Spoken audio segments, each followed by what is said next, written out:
आजर विषय पोषण कौन पोषण पोषण क्या कह कह पोषण क्या कहवा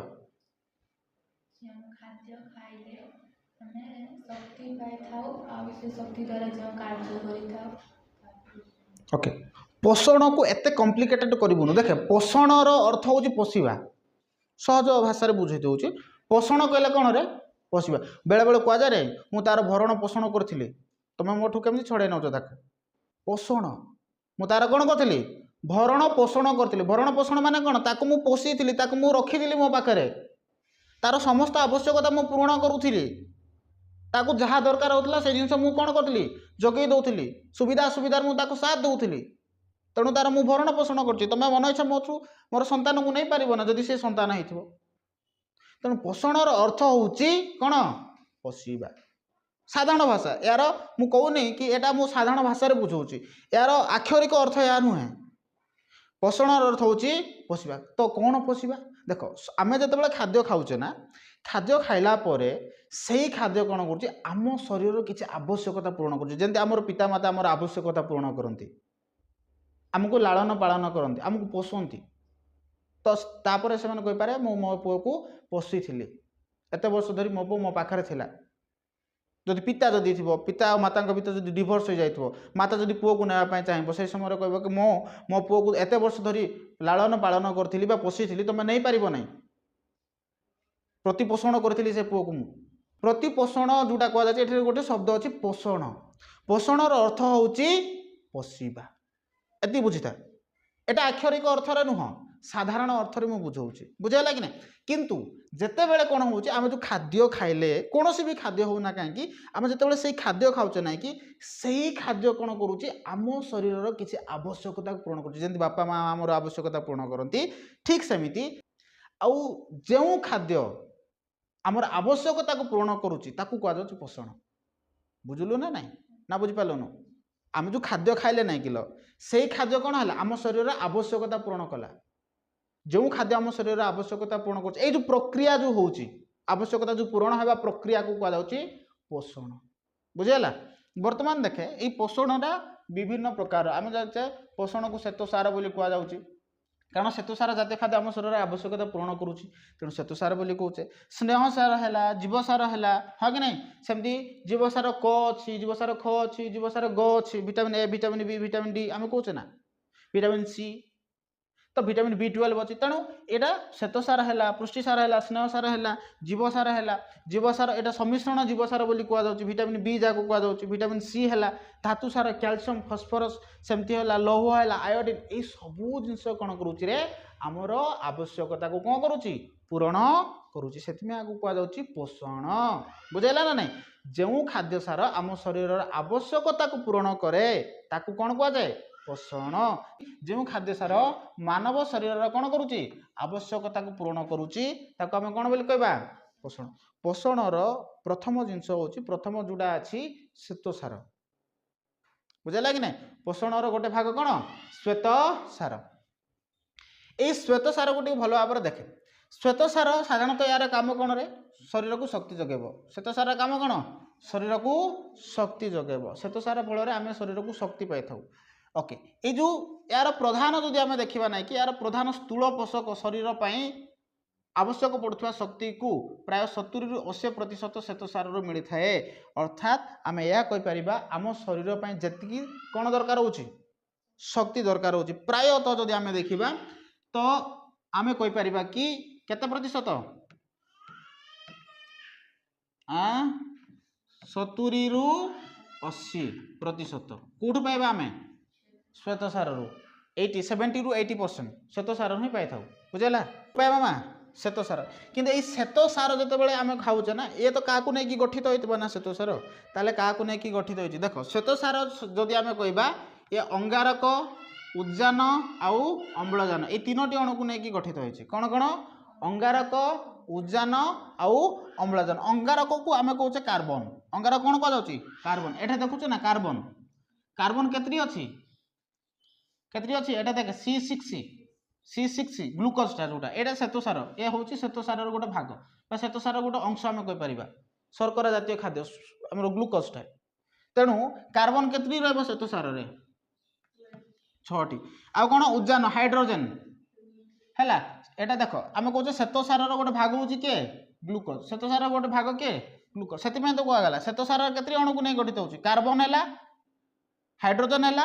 ऑक्सीजन हैला अर्थात अंगारक उद्जान आउ अम्लजान ए तीनोटी यौगिक को नेकी गठित होची कोन श्वेतसार बहुत इंपोर्टेंट जिंस श्वेतसार का को नेकी गठित होची अंगारक उद्जान आउ अम्लजान ए तीनोटी यौगिक अणु को नेकी गठित होची देखो ए जो श्वेतसार जोटा नै कि यार एठे सेते लेखा दे गोटे सरल श्वेतसार रो अणु होची ग्लूकोज एठे गोटे उदाहरण देला आमे जदी गोटे श्वेतसार को जदी बुझिबा नै कि सेतर गोटे अणु होची कोन ग्लूकोजटा कोन ग्लूकोज ता माने ग्लूकोज श्वेतसार हेतबो ना नै कारण तार ही से तो अणु ना तेणु से श्वेतसार तो यही ग्लूकोज रे कौन अच्छी जदि तीनोटी जिनस अच्छी अंगारक अच्छी उद्जान अच्छी अम्लजान अच्छी ताहले से कौन हो श्वेतसार हो बर्तमान चेक कर एठे देख एठारे कार्बन अच्छी ग्लूकोज रे कार्बन अच्छी ना ग्लूकोज सांकेतिक भाषा आम जदि कहबा ग्लूकोज रो सांकेतिक भाषा कौन C6H12O6 कारण आम एठे अध्ययन कले ना ग्लूकोज होउची श्वेतसार रो गोटे अणु है ना नहीं बर्तमान चेक करबा एक्चुअली श्वेतसार अच्छी ना ना श्वेतसार 3टा अणु को लेकिन गठित होउची अम्लजान उद्जान आउ अंगारक अंगारक उद्जान अम्लजान बर्तमान देखिए ग्लूकोज रे अच्छी ना ना देख ग्लूकोज ए जो सांकेतिक भाषा ग्लूकोज रो सांकेतिक भाषा कौन C6H12O6 बर्तमान देख एठारे ग्लूकोज रे केतटी कार्बन अछि 6टी कार्बन अछि सेति में तो कार्बन अछि बोली C6 लिखा गला H12 हाइड्रोजन हो कि नहीं केतटी अछि 12टी अछि ऑक्सीजन केतरी अछि 6टी अर्थात एठारे कार्बन भी अछि हाइड्रोजन भी अछि आउ ऑक्सीजन भी अछि ताहले कह ये श्वेतसार ना नहीं ता माने ग्लूकोज श्वेतसार गोटे अणु हैला कि नहीं हाँ ए ग्लूकोज रे कोन होछि 6टी अंगारक रहिछि 6टी अंगारक परमाणु को नेकी गठित होछि आउ कोन होछि 6टी अंगारक रहिला एठारे आउ गोटे जिंस को सिंपलीफाई करा जाय देखे 6टी अंगारक गोटिए श्रृंखला रे थाए जल परी उद्जान एवं अम्लजान परमाणु 2:1 अनुपात रे संयुक्त होता है आपको भल भाव बुझे आम अंगारकर परमाणु संख्या केते हला 6 अंगारक परमाणु संख्या केते हला 6 वर्तमान बुझ एठार आउ गोटे जिंस देला एठारे जोटा अम्लजान रहिला आ उद्जान रहिला ये केते अनुपात रे थाउची 2:1 केते 2:1 यार अर्थ कोन 2:1 देख एठार उद्जान उद्जान को जब 2 धरिबा उद्जान को केते धरिबा 2 धरिबा ताहले अंगारक को सॉरी हमर ऑक्सीजन केते धरिबा 1 धरिबा 2:1 ता माने यार 2 गुण उद्जान ना नहीं अंगारकर सॉरी अम्लजान 2 गुण उद्जान अम्लजान केते रहउछ रे ऑक्सीजन 6टा रहउछ ना सेति O6 लिखा जायछि ऑक्सीजन केते रहउछ 6टी रहउछ उद्जान केतरी रहिला 12टा हैला कि नहीं कारण 2:1 परा यार एठा कोन कहला एठा कहिछि जल परि उद्जान और अम्लजान परमाणु 2:1 अनुपात रे संयुक्त होई थांती ता माने जदि आमे अंगार अम्ल हां को उद्जानटा अम्लजान 1 अंगारक से ऑलरेडी कहला एठारे अंगारक 6टी अछि 6टी एठे लिखा जाय नहीं 6टी यौगिक अंगारक परमाणु रहिछि गोटे आमे जदि ग्लूकोज को कहबा नै कि ग्लूकोज रे केतरी अंगारक परमाणु रहिछि 6टी से ऑलरेडी कहला अंगारक 6टी अछि एठारे से कहिछि कि तापर जो देखिबु उद्जान और अम्लजान जोटा रहला ये 2:1 अनुपात रे अछि 2:1 अनुपात जदि 1 जदि अम्लजान होउछि तार 2 गुण के हेतबो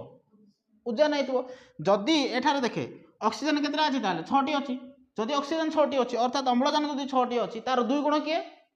उद्जान हेतबो ता माने 2 हैला केते हैला 12 हैला कि नहीं एटा बुझी पारलो ना ना बुझेला नहीं बुझेला ओके वर्तमान देखो ताले को मते श्वेतसार जातीय खाद्य जदि आमे कहबा केतटी परम को नेकी गठित होउछि 3टी अणु कोन कोन अंगारक उद्जान अम्लजान आम शरीर केते प्रतिशत शक्ति आमे श्वेतसार जातीय खाद्य पाई थाउ 70 रु 80% शक्ति आमे कोठु पाइबा श्वेतसार जातीय खाद्य पाइबा वर्तमान देख श्वेतसार जातीय खाद्य उत्स कोन कोन कोठु आमे पाउचे श्वेतसार जातीय खाद्य जति नै किलो एटा साधारणतः आम पार्टी कोन लागिवो मिठा लगे बुझेगा कि ना तेणु कौटू कौटू पाइबा देख श्वेतसार जातीय खाद्य प्रधान उत्स जो कहवा चीनी है शस्य जातीय खाद्य जी रहा शस्य जातीय कौन है भात है हाँ कि नहीं गहम है चाउल है चूड़ा है जी सब शस्य जातीय खाद्य है एम कौन पाचु धान गहम एम पाइले शस्य जातीय खाद्य सॉरी हाँ शस्य जातीय खाद्य एगुड़ाक आम पाइले श्वेतसार पाइले ठीक सेमती क्षुद्र दाना जोटा रही जौ है बाजरा है मांडिया है एथरू भी आम कौन पाई श्वेतसार पाई बुझिपार ना ना सेमती किसमिश है एथरू भी श्वेतसार पाई किंतु या पर कौन हुए प्रक्रियाकरण हुए कौन हुए प्रक्रियाकरण प्रक्रियाकरण कौन मा प्रक्रियाकरण टी भल भाव में बुझे प्रक्रियाकरण देख आम पाइलु कौटू आम श्वेतसार आम चाउल पाचे कौन श्वेतसार जातीय खाद्य चाउल जितेबाला आम कौन करवा पिठा तैयारी करवा चाउल पिठा तैयारी होची तो अटारू पिठा तैयारी होची तो गहम रु ओके ये कौन है प्रथम था चाउल कौन थी चाउल चाउल बा अटा या परे आम कौन कले ताकू पिठा कले गोटे प्रक्रियाकरण कले आउ गोटे रूप देदेले ताकू कहुच्छे प्रक्रियाकरण तो एबे जो आम पिठा जो खाइबा एथरू भी श्वेतसार पाइबा बुझेगा कि नहीं ओके एटा थिला देख अटा थिला अटार आम कौन तैयारी कले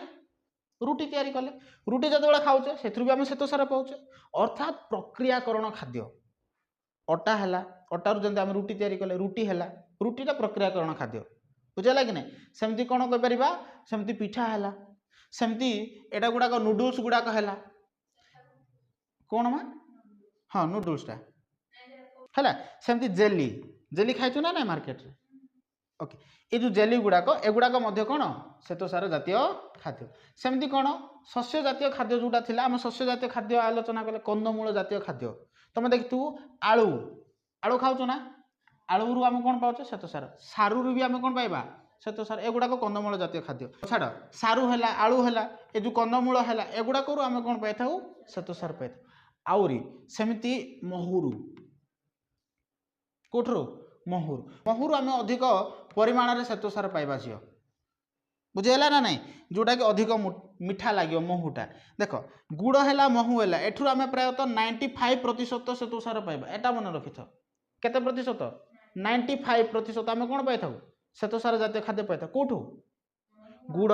महू चीनी एटा टी अधिक मीठा हम हाँ गुड़ है गुड़ महू है गुड़ महूर आम कौन करूँ 95% कौन पाइबा श्वेतसार जातीय खाद्य पाइबा बुझिपार ना नहीं 95 रु 100% 95 रु 100% श्वेतसार जातीय खाद्य कौट पाइबा गुड़ आउ महूर सेमती चीनी जातीय पदार्थ जोटा रहा परा जोटा अधिक मीठा हो गुड़ अधिक मीठा हो चीनी अधिक मीठा हो चीनी रू भी है महूर भी है एगुड़ाक अधिक मीठा हुए तेणु एठू आम 95 रु 100% कौन पाइबा श्वेतसार जातीय खाद्य पाइबा उत्स बुझिलु ना आम कौटू कौटू पाई प्रथमतः हूँ शस्य जातीय खाद्य मन रखी था कौथु शस्य जातीय खाद्य कौटा है गहम है धान है मांडिया है से गुड़ाक पाइले आम गुड़ाक तापर मन रखी था प्रक्रियाकरण कौटा हाँ तापर तू प्रक्रियाकरण चूड़ा हो पारे चूड़ा रू भी पाचे आम पिठा हो पारे रुटी हो पारे प्रक्रियाकरण खाद्य है नूडल्स हो पारे जाम हो पारे बुझेगा कि एथरू पाइले आउ कौन कंदमूल जातीय खाद्य कंदमूल है कौन आमर आलू हो पारे ताकू कंदमूल एका कहुच्छे है आलू रू पाई सारू रू पाई कंदमूल रू पाई तो एगुड़ाक कौन आमर मूल जातीय खाद्य बुझेगा कि एमती मन रखू तो तोते सहज लगे बुझेगा तो ठीक सेमती आम जदि अधिक जदि कह गुड़ आ महू बा चीनी रु आम 95 रु केते प्रतिशत पाई आम 100% पर्यंत कौन पाई श्वेतसार जातीय खाद्य पाई बर्तमान देखे ये श्वेतसार जातीय खाद्य को केते भाग भाग करा जायछि 3 भाग भाग करा जायछि कौन कौन मोनोसाकाराइड डाइसाकाराइड्स आउ पॉलीसाकाराइड आकु मु अधिक पढ़ेबी ना आज मोनोसाकाराइड मोनो कहले एक मोनो कहले कौन एक है मन कहले एक डाई माने दुई डाई माने दुई पली माने अनेक बा बहुत बुझेगा मन माने कौन एक डाई माने कौन दुई पली माने कौन अनेक आम कौन मु तुमको मन देली आम मन क्या दौचे जन को दौचे ना 1000 जन को देवा जन को एका देवा मन जन को ही दि जाए ना मन केते जन को दि जाए जन को ही दि जाउची तेणु मोनोसाकाराइड साकाराइड कहले कौन मोनो साकाराइड अर्थ हूँ शर्करा श्वेतसार मोनोसाकाराइड कहले एकक शर्करा बुझे ना ना डाइसाकाराइड कहले दुई शर्करा दीटा शर्करा जदि थी गोटे श्वेतसार पॉलीसाकाराइड पॉली माने बहुत तेणु बहु शर्करा बुझिपाल ना ना तेणु मोनोसाकाराइड कहले कौन बुझा एकक शर्करा सेमती डाइसाकाराइड कहले कौन बुझा दुई शर्करा दीटा शर्करा जदि थी श्वेतसार आम कहवा डाइसाकाराइड बुझेगा कि नहीं सेमती पॉलीसाकाराइड कहले कौन बुझा बहु शर्करा एगुड़ाक बहुत इंपोर्टाट झील एगुड़ाक पढ़ुची मोनोसाकाराइड क्या कहुए जो श्वेतसार जातीय खाद्य गोटे शर्करा को लेकिन गठित होती मोनोसाकाराइड कहवा डाइसाकाराइड क्या कहुए जो श्वेतसार जातीय खाद्य दुईटी अणु को लेकिन गठित हो श्वेतसार जातीय खाद्यर दुईटी अणु को लेकिन गठित होती आम डाइसाकाराइड भी कहवा पॉलीसाकाराइड क्या कहुए जो श्वेतसार जातीय खाद्य अनेक श्वेतसार जातीय खाद्यर अनेक अणु को लेकिन गठित होती आम कौन बोली कहवा पॉलीसाकाराइड बोली कहवा बुझीगला एतिकी होई थाउ नेक्स्ट क्लास रे एगुड़ाक आलोचना करिया मोनोसाकाराइड क्या कहुए डाइसाकाराइड कौन पॉलीसाकाराइड कौन एगुड़ाक देखिबा।